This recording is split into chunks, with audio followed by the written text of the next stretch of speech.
आसीन जितने भी मेरे पदासीन मेहमान हैं, अतिथि हैं, सबका बहुत बहुत आभार। और समाज में जन्मे सभी संतों को, महापुरुषों को, आदर्शों को और वीरांगनाओं को मेरा बहुत बहुत नमन, कोटि कोटि प्रणाम। आज के इस उपलक्ष्य में जो हमारा दिवस मनाया जा रहा है वो जन्मोत्सव है बाबा साहब अम्बेडकर का, और 1 मई इंटरनेशनल लेबर डे के रूप में मनाया जाता है।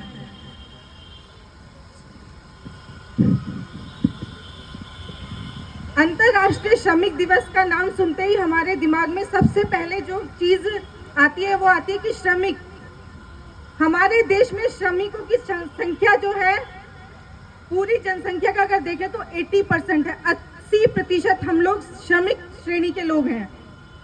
इस देश के निर्माण में श्रमिकों का योगदान 80% है, यानी कि जो सड़कें बनाई जाती हैं उसमें भी श्रमिकों का योगदान है, जो हॉस्पिटल्स बनाए जाते हैं उनमें भी श्रमिकों का योगदान है, जो बिल्डिंग्स बनाई जाती हैं उनमें भी श्रमिकों का योगदान है।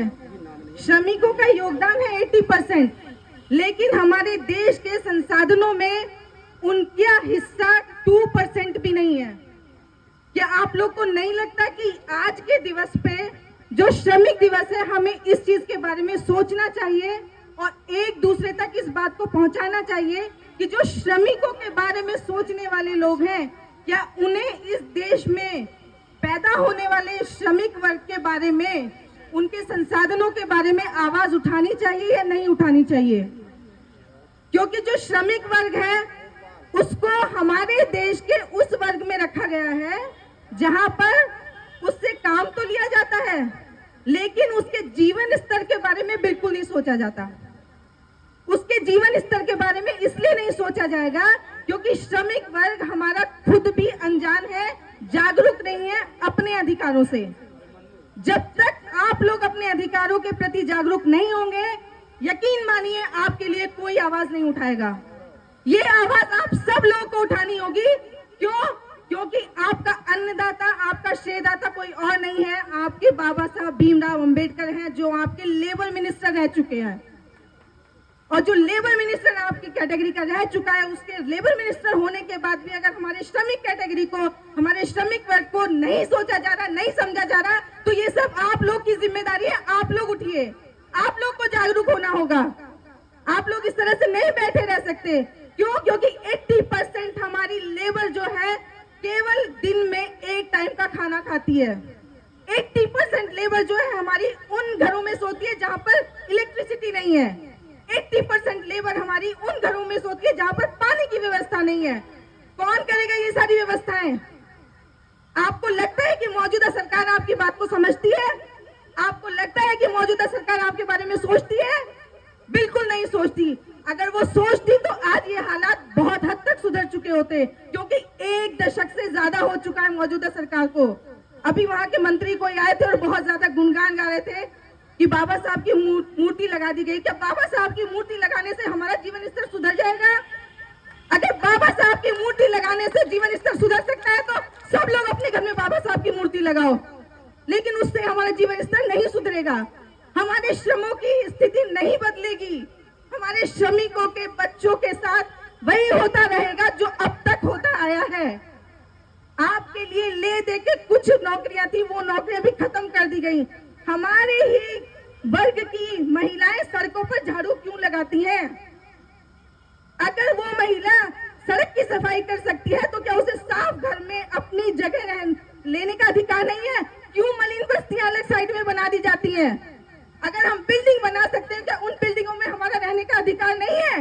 अगर हम सड़क बना सकते हैं, क्या उन सड़कों पे हमारी गाड़ियां चलने का अधिकार नहीं है? अगर हम हॉस्पिटल्स बना सकते हैं, क्या उन हॉस्पिटल्स में हमारे लिए एक बेड रिजर्व नहीं हो सकता? क्यों हमारे बीमार माता पिता, हमारे बीमार बच्चे सड़कों पे दम तोड़ते हैं? क्या यही है हमारे मजदूर वर्ग की नियति? क्या यही है हम लोग का भाग्य? आप लोग अगर नहीं जागे, आज मजदूर दिवस पर आप लोगों ने संकल्प नहीं लिया कि हर एक के घर में इस संकल्प को दोहराया जाएगा, हर दिन, हर रोज, हर महीने, हर हफ्ते, उस मंत्र की तरह कि वो मंत्र आपका जीवनदायी मंत्र बन जाए, तब तक हमारी स्थितियां नहीं सुधरेंगी। आप लोग को अपनी स्थिति सुधारनी है। अपने आप जागरूक होना पड़ेगा। कोई आपको लाके परोस कर आपकी जिंदगी नहीं देगा। मुझे मालूम है मैं बहुत एग्रेसिवली बात कर रही हूँ, और बट ये एग्रेशन बहुत जरूरी है। It's very very important for all of us. अगर आज हम नहीं जागेंगे तो कुछ भी नहीं होगा। कल हम लोग बैक टू पेवेलियन हो जाएंगे जहां से आए थे, और वो मुझे बताने की जरूरत नहीं कि हम लोग कहां से यहाँ तक पहुंचे हैं। और ये मैं चाहती हूँ कि वो स्थिति ना आए। उस स्थिति से बचने के लिए आप सब लोग को कदम उठाने होंगे। मेरी माताओं बहनों को खासकर ये बताना चाहती हूँ मैं, अपने बच्चे को शुरू से केवल एक ही शिक्षा दो कि सम्मान के साथ अपने अधिकारों को छीन ना जाने। किसी के सामने भीख नहीं मांगनी है, किसी के सामने गिड़गिड़ाना नहीं है। पूरे सम्मान के साथ अपने अधिकार के साथ जाइए और मांगिए लोगों से। क्यों नहीं देंगे? क्योंकि ये देश हमारा है। 80% कंट्री वी आर मेकिंग। हम लोग बनाते हैं 80% भारत। 20% के भारत में बाकी और लोग आते हैं, और उसी 80% में हमारी हिस्सेदारी नहीं है। संसाधनों में हमें 80% हिस्सेदारी चाहिए। अगर उन संसाधनों में हमें 80% हिस्सेदारी नहीं मिली तो आप लोग प्रोटेस्ट कीजिए, क्योंकि इस सरकार के कानों तक बिना आंदोलन की आवाज नहीं पहुंचती। और ये आंदोलन हम और आपके घर से शुरू होगा, हमारे बच्चों से शुरू होगा, हमारी महिलाओं से शुरू होगा। अंत में मैं सबसे यही गुजारिश करूंगी कि श्रमिक दिवस को अपने देश का, अपने घर का, अपने जीवन का एक मूल मंत्र बना लें